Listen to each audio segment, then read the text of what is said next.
Talking about the heating, how do you assess the feasibility of using hydrogen for heating homes? Well, it's perfectly feasible, but is it the right thing to do? And let me put a hat on as a potential hydrogen consumer in my house. My two big concerns are how much is this going to cost me, and is it safe? So, if I look at the safety, it's clearly less inherently safe than gas, and much inherently less safe than electrification. Compared to natural gas, it's got a much broader flammability range.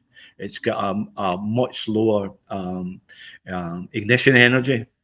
It's got a much faster flame speed, which means the intensity of an explosion can be much higher with hydrogen than natural gas. It's also very leaky. Yeah.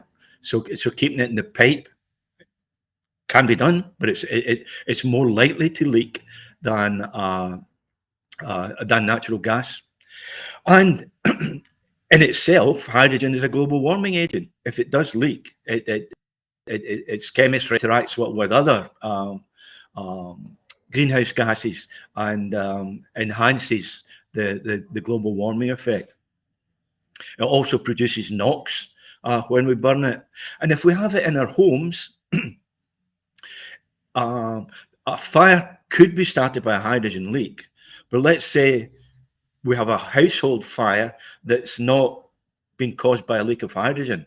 But now we have a fire and we have a source of highly flammable gas in the house that if we lose containment in our hydrogen system, will feed that fire and heaven forbid result in an explosion. So anyway, I turn hydrogen from a safety point of view, it doesn't work for me compared with say electrification or heat pumps and direct electrification, or indeed even less so than with my heat network. It is inherently less safe. And that's demonstrated by the UK government's work on the safety of hydrogen in a domestic setting. And the program's called High for Heat, the numeral 4, so high for heat. Now, Hmm. that work showed that um, that unmoderated hydrogen. So, like for like with natural gas in a house, you would be 4 times more likely to get injured with hydrogen in your house than natural gas.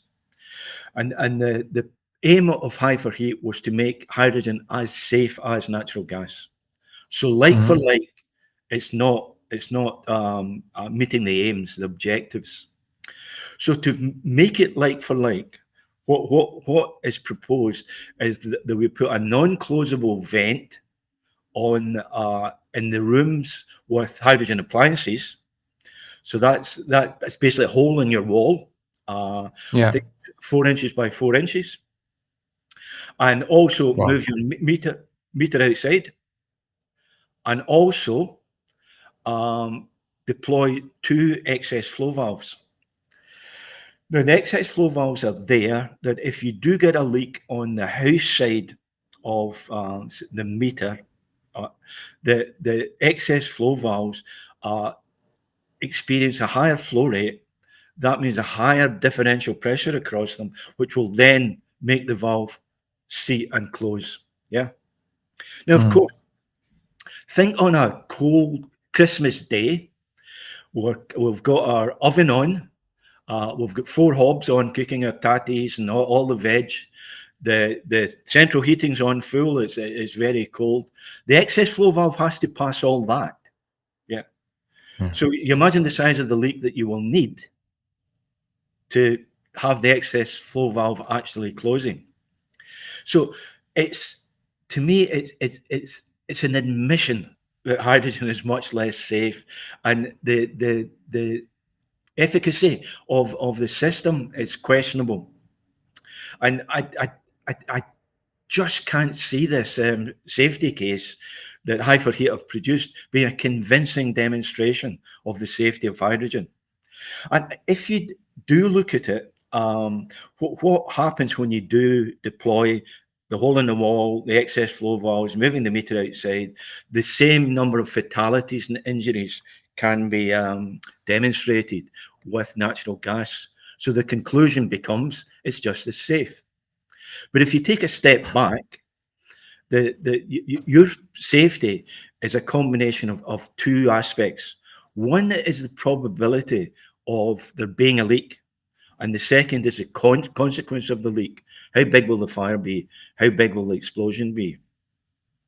So what the excess flow valve, the meter outside, and the hole in the wall does, it reduces the consequence. So if you do get a fire and explosion, it's not as, let's say, severe or big as natural gas. But then if you look at the other side of the equation, is the probability of a leak occurring. A leak is shown to be 3 times more likely Yeah. than natural gas, even with the excess flow valves, even with the meter outside, even, well, the hole in the wall won't make any difference. That's there for dissipation. So we're saying, look, we're still 3 times more likely to get a leak and a fire and explosion, but because the bang or the fire is smaller, that makes it safe.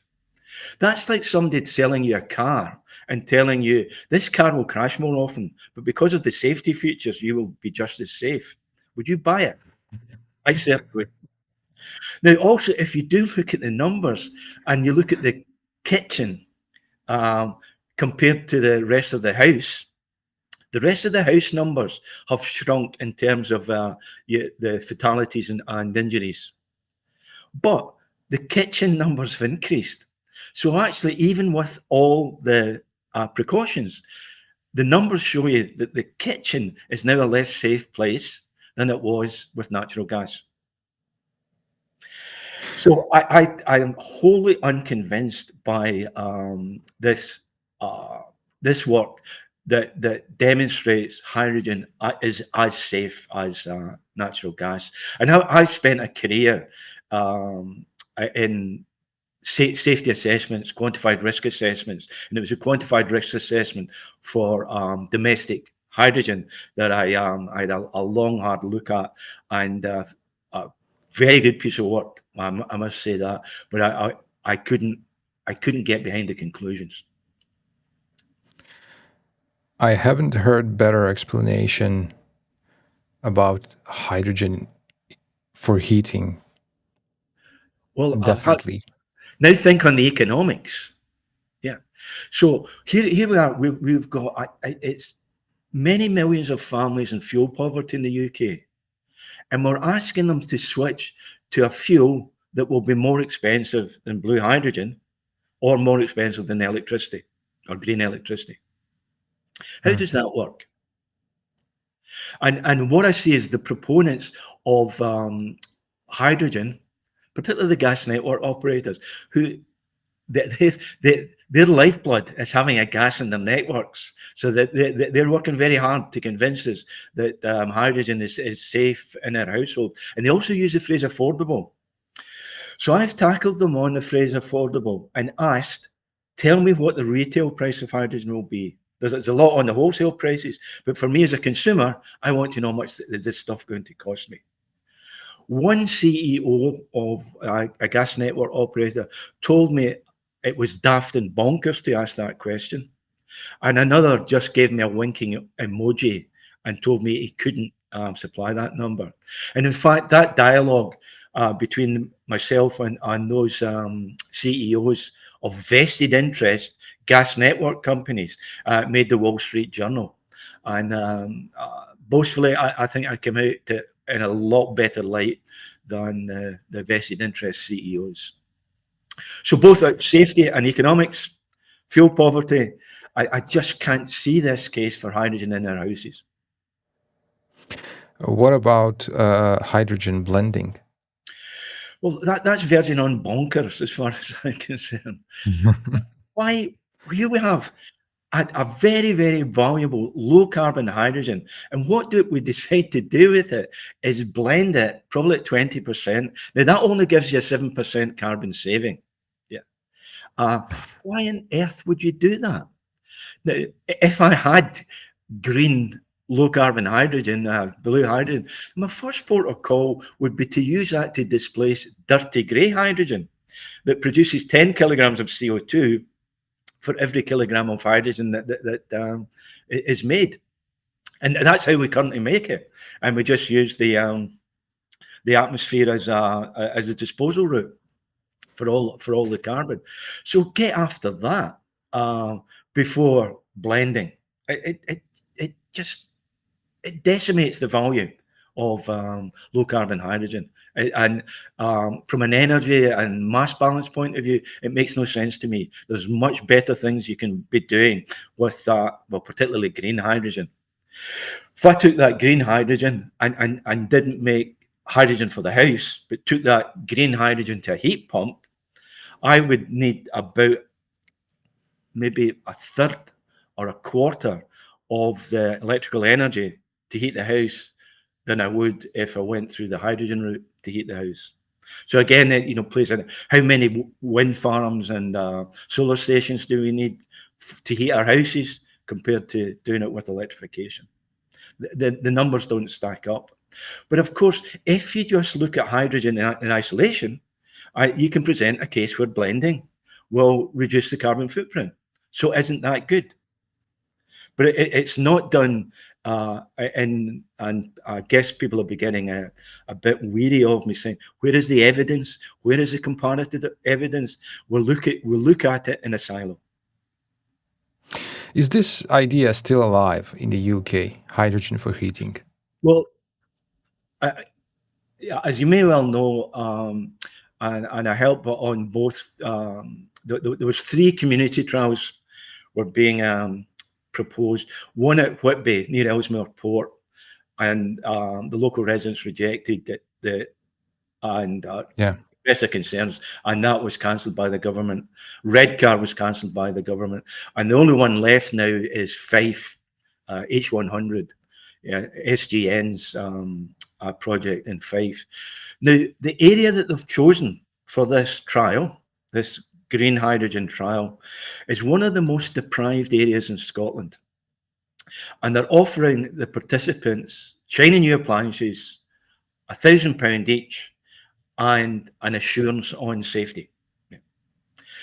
Now, what would you do if you were in fuel poverty and someone, a big reputable FTSE 100 company is telling you this is safe, we're going to give it to you for the same price as gas, and we're going to give you £1,000 for the duration of the trial?